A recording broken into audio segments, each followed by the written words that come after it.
பெறாதவர்களாக இருக்கலாம், பரிசுத்தாவினுடைய வல்லமை பெறாதவர்களாக இருக்கலாம். இன்னைக்கு இந்த இடத்துல விட்டு போகும்போது ஆவியானவரே, உங்க பலன் இல்லாம, உங்க வல்லமை இல்லாம, உங்க அபிஷேகம் இல்லாம இந்த இடத்தை விட்டு நான் போகக்கூடாதுன்னு சொல்லி ஒரு வைராக்கிய வாஞ்சியோடு கூட, வாஞ்சி உள்ளவர்கள் மேல ஒரு கிருபை தங்கும் என்று வேதம் சொல்லுகிறது.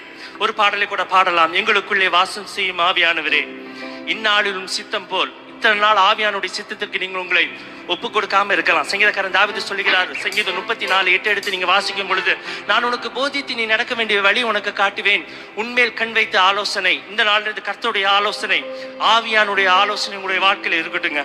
ஒரு பாடலில் கூட கரங்களை தட்டி உற்சாகமாக உங்க சித்தத்தை மாத்திரம் இந்த வாக்கு செய்யுங்கப்பா. எங்களுக்குள்ளே